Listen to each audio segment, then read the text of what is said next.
The most important science demonstration of all time, for me, is this, lighting a candle.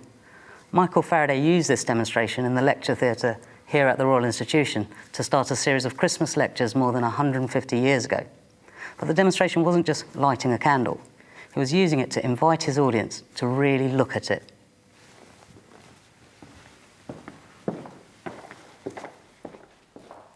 This is my theatre, my lab in a school in North London. And over the last few years, I've made a bunch of films here about specific science demonstrations. This film's a bit different. It's about the art and theatre of demonstrations in general. It's about how we deliver demos, and more importantly, why we bother with them at all. Now, I could stand here and witter on at you for the next half hour, but it's the summer holidays, and we've got better places to be.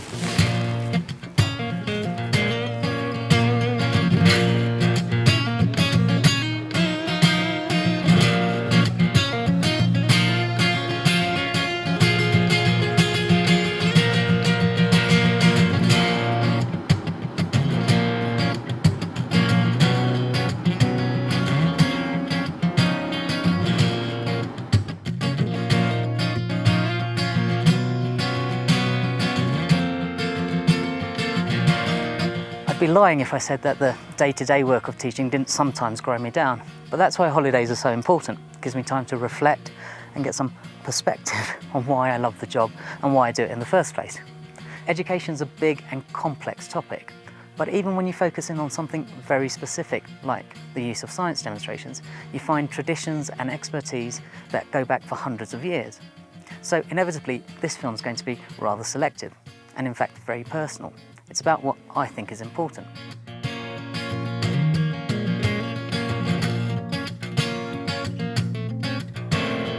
This is the highest place I've been in my life. I'm about 14,000 feet above sea level. That's 4,300 meters, which explains why I'm shivering a bit and a bit out of breath. I'm on top of a mountain called Pikes Peak, which is part of a range that runs all the way from Alaska down to the Andes in South America. I can really feel the low availability of oxygen up here, and moving around at anything more than a snail's pace, I quickly become out of breath and a bit lightheaded. And that's due to the low atmospheric pressure, which gives me the perfect excuse to do a demo.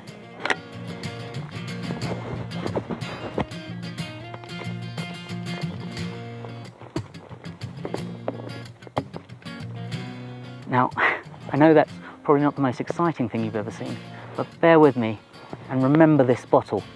You're going to see it again. It's also a great place to tell you about a hero of science teaching. He lived over the other side of the mountain back in the 1950s, working as a cattle rancher. And after about a decade of this kind of hard labour, he became a teacher at the local school. And a few years after that, he became a science teacher trainer at the University of Colorado, which is about an hour's drive through the mist that way. His name was Frank Oppenheimer.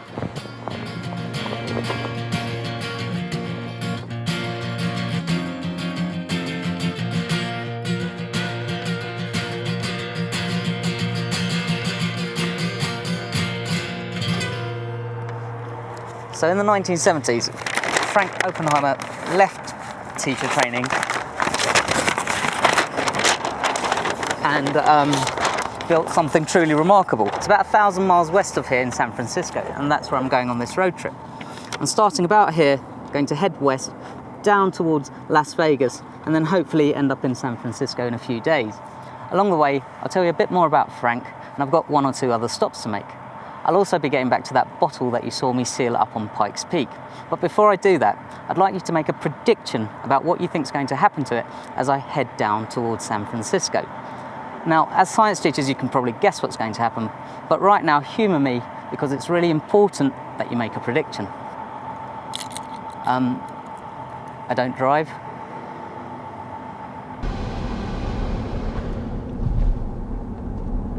So I spy with my little eye. Not talking to you.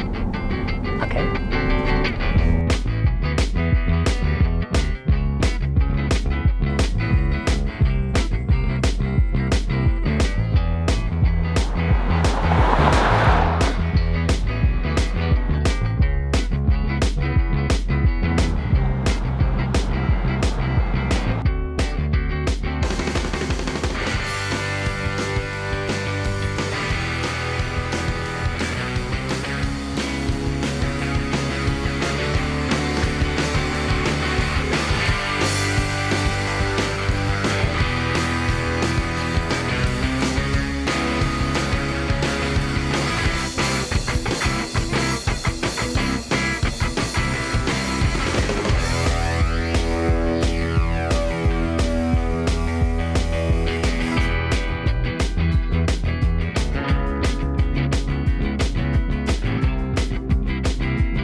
got a lot of ground to cover in this film, literally, and I'm going to look at how you perform demonstrations in the classroom and how you can ensure they deliver the learning outcomes you want. So even though I'm on my holiday, it's not going to stop me discussing that thing only teachers can pronounce: pedagogy.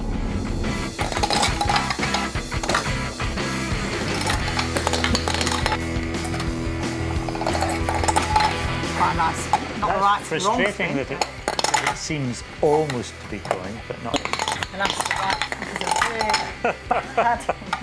I'm not sure what we're trying to find out by doing this, and I think that relates to the issues that teachers should consider when they're deciding whether to do an activity as a pupil practical or as a demonstration. The starting point, it seems to me, is deciding what the learning point is that why are you doing the thing in the first place? What do you want the students to learn from this? Is this about learning about doing science, or is it about learning about the phenomenon or explaining the phenomenon that's going on? And if it's the latter, then it's more likely to be that it's a demonstration. I don't think it's easy to manage demonstrations in a way that hold interest and attention. I think that the starting point, and one of the reasons why you want students to have a sense of what it is you're trying to answer, is because that's part of the hook. Why are we doing this in the first place? What do we hope to get out of doing it?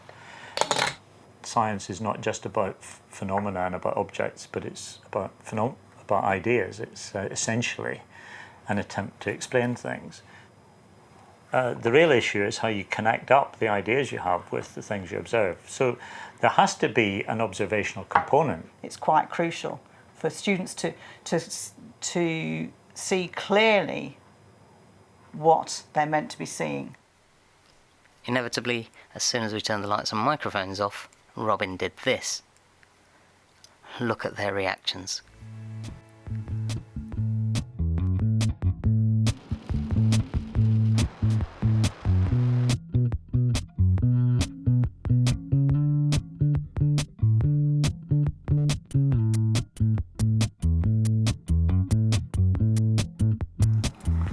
The research from academics like our friends in York is helpful. To make effective use of practicals and demonstrations, we as teachers need to be really clear about how we use them to achieve what we want.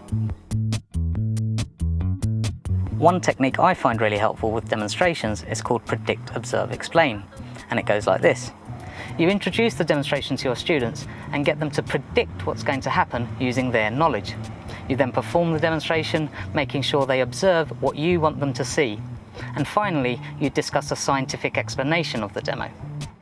Predict, observe, explain is why I asked you to predict what's going to happen to that bottle I sealed earlier.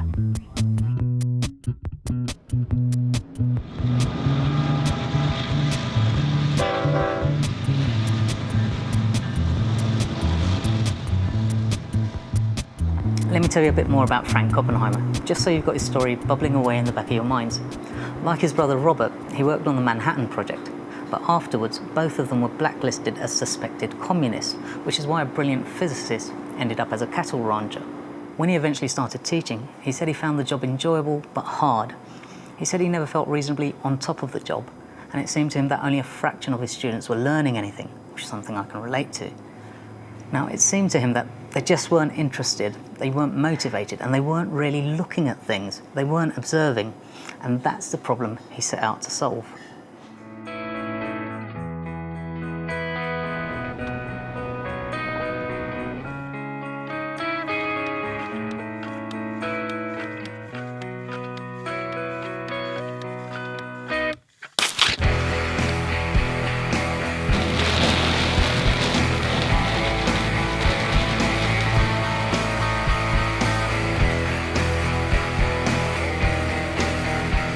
Predict, observe, explain invites your students to explore their knowledge and test their thinking against how the world really works.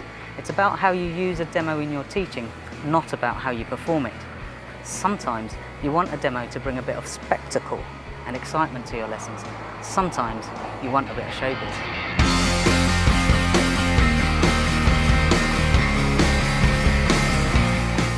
Las Vegas is known for many things, but behind the lights and the glamour, there's lots of hard work. I've come here to speak to 3 magicians to see what they think their profession has to offer science teachers. One of the keys that magicians use is to move objective witnesses into subjective participants. So to get people to focus is to actively engage them in question and answer, not just showing them something, but having them being part of an experience. I want you to be paying attention just as closely as the science teacher wants students to be paying attention. I want them to be just as engaged, and I want to present everything just as fairly. The only difference is that I have a few more things to hide. The way a magician makes somebody look at something is by framing and focus. If I look at it myself, you will. You will follow what I am interested in.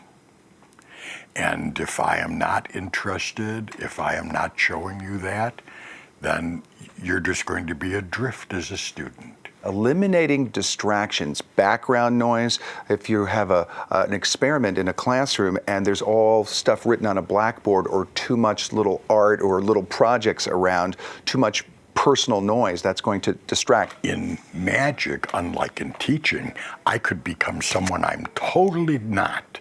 I could be the absent-minded professor, I could be this or that character. But most magicians don't do that. Most magicians are themselves in varying degrees. You know, growing up in magic, you see a lot of these 14-year-old pimply boys who are trying to be these suave, debonair magicians. And it's like, oh, sweetheart, like that's just not working for you. And your magic is very good, the tricks are very good, but something's just really off in this presentation.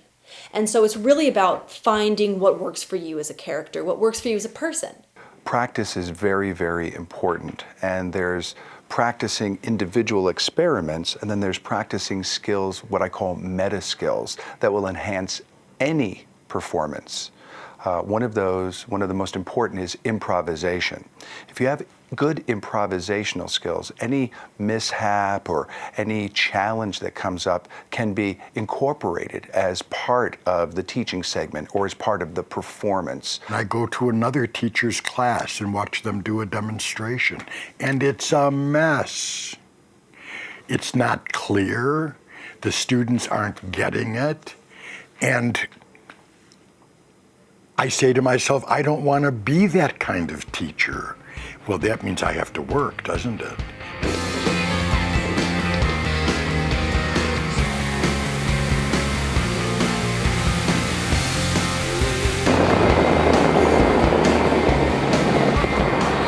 This place is weird and wonderful.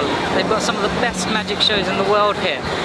The thing about magic though is, understanding how a trick works can often spoil it for the audience, but it's our job as science teachers to ensure that our audience, that's our students, experience the thrill and delight that comes with understanding.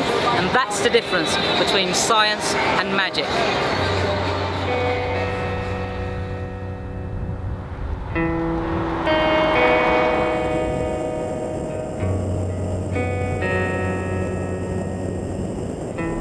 We're getting closer to returning to that bottle and finding out a bit more about Frank Oppenheimer. But before we leave behind the world of entertainment, I want to take a closer look at the idea of effective treatments. It's not just magicians who hone their routines through dozens or hundreds of performances. Science communicators do it too. And I was lucky enough to talk to one of the leading trainers of science performers. The Centre for Life is a science visitor centre, and the face of our organisation is our team of science explainers. The explainers teach in our labs, run activities on gallery, interact with our visitors, and in the theatre, perform science demonstration shows. Now, these shows typically have half a dozen or more demonstrations in them, so the explainers need to understand these demos really well. But they also need to learn to craft and polish a performance. Many of the skills they need are similar to the skills that teachers learn in training or in the first few terms in the classroom. They need to look for hooks, scaffold knowledge, interact with audiences and with volunteers. But in the theatre, I also need them to raise their game, to polish a performance. And so one of the phrases I use in training is catch, hold, reveal. Ta-da! Now, the catch is about capturing attention. Removing the cloth with a flourish certainly helps, but what really draws you in is using a familiar object. Everybody loves Jenga, and they think they know how it works. So, if I were to remove this block as my first move, the audience knows I'm being a little bit mean.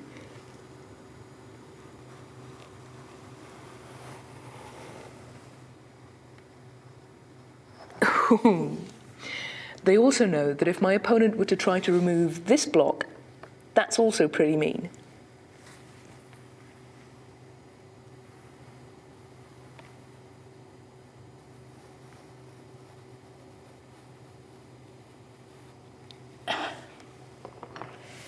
And now everybody knows that only a fool would try to remove that central block. Here goes.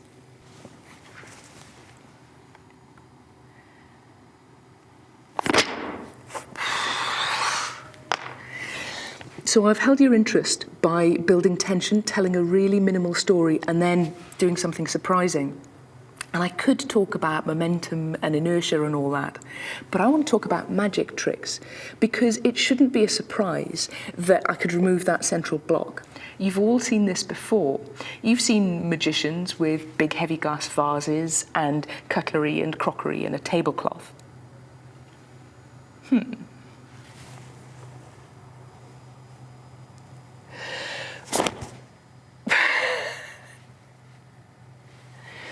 So we've had our catch and our hold, but for me, this is all about the reveal. The reveal isn't removing the blocks. It isn't even about removing the tablecloth, although if this was a magic trick, that would be the biggest reveal here. But this is a science demonstration. Removing the cloth is merely the reward. The reveal comes earlier. That happens in my audience's minds when they first spot that tablecloth, when they know what I'm going to do next and they know it's going to work. For me, the best reveal is that moment of insight.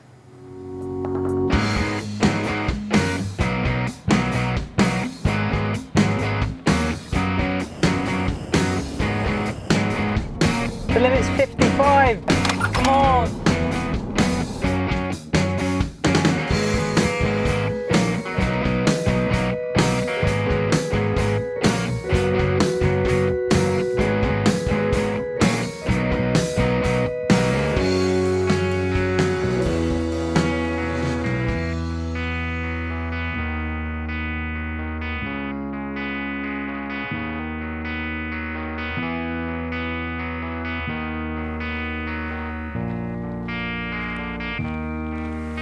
Ridiculously hot here, so I'm going to try and do this as quickly as possible.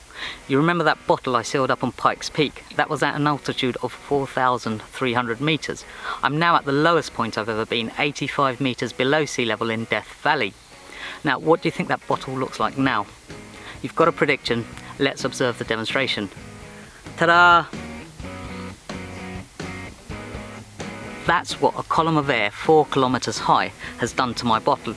And if we were in a lesson right now, we'd have a discussion and try and arrive at a scientific explanation as to why that's happened. But it's way too hot to do that here, and I'm off.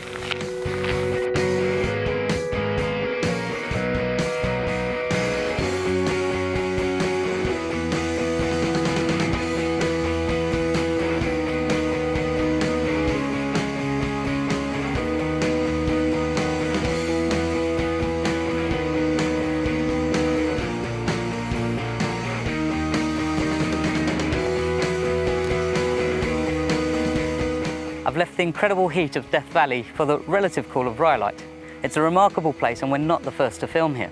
It was built looking exactly like this for those westerns directed by John Ford in the 1950s. And that's a complete lie. The truth about Rhyolite, at least according to Wikipedia, is that it used to be a gold mining town, but it was abandoned in 1908. I suspect you believed me when I told you that it used to be a film set. It was easy to sell you the lie. With all the build-up, standing on top of a mountain and all that, you're probably expecting more from this demonstration. It is in the film for a very good reason. You can't possibly know if this bottle is the same one I sealed back on Pikes Peak.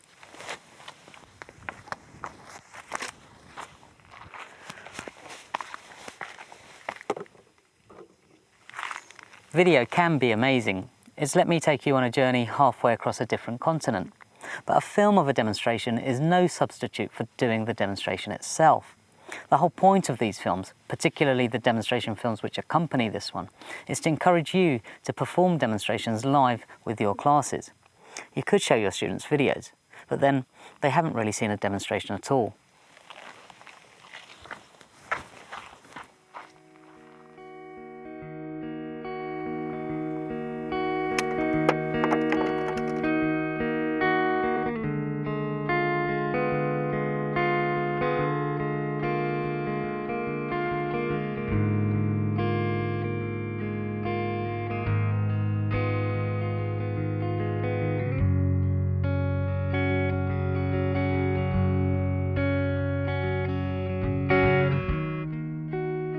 I asked you to make a prediction about that bottle, and it might have seemed that the explanation was the destination, the place where learning takes place, and I've kind of glossed over the observation bit. But if you remember, that's the bit that Frank Oppenheimer was worried about. He was concerned that his students weren't looking at the world closely enough. I think it's time to go and see how he tried to address that.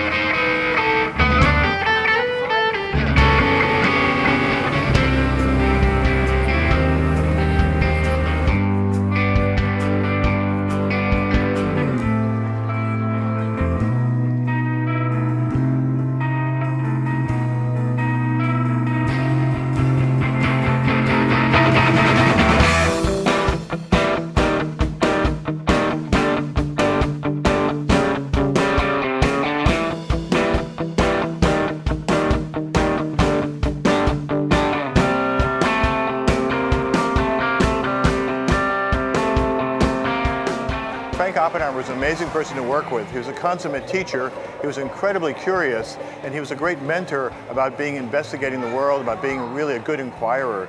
So working with him, you just saw things that you didn't ordinarily notice because he noticed everything.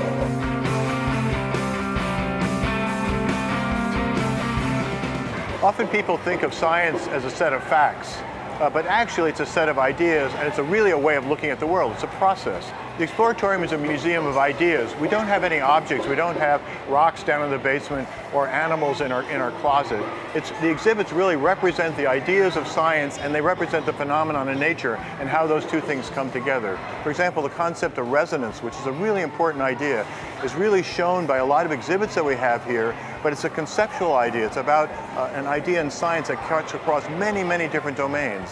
So demonstrations really allow you to talk about this kind of a concept. What does resonance really mean, as opposed to just the specific facts about what's going on? It's not about teaching, it's about learning. Learners are the active part here. Learners are learning. Teachers facilitate that learning, they help it, they create the environment for learning to happen, but learning is an active process on the part of a learner, on the part of a student. These exhibits really support personal learning. That's what also happens in a classroom setting. People are learning and the teachers are just helping it happen. That was the biggest lesson for me, to pay attention to the learner and not to the teacher.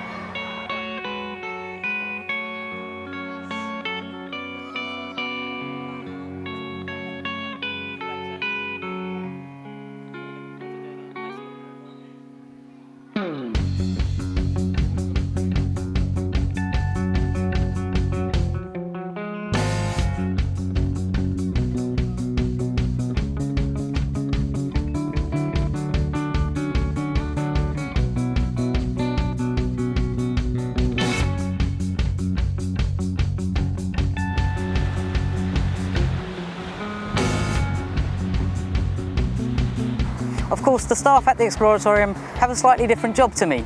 They don't have to worry about students passing exams. But I think there's a lot to learn from such a place. Frank Oppenheimer captured some key ideas about science teaching there, particularly about how useful demonstrations can be in our teaching. Science is about ideas and observing how the world behaves, and demonstrations can take us and our students closer to both of those.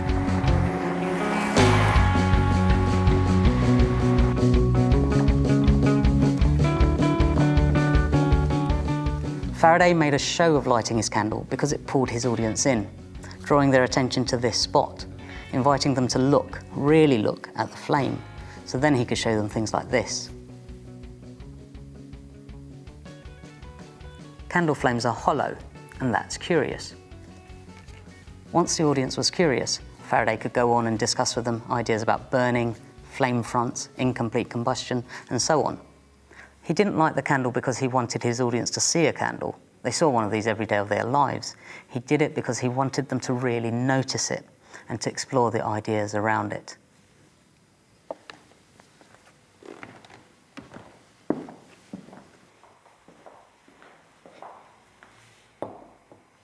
I'm not going to disagree with the likes of Michael Faraday and Frank Oppenheimer. Demonstrations are a tool for capturing and focusing your students' attention. And what I love about them is that if you pick the right demo, plan it carefully, deliver it well, you can make sure your students' attention is exactly where you want it to be, while your attention is focused on them. It's a wonderful thing to teach, to watch new ideas flying around in the minds of young people, and to know that it was you who put them there.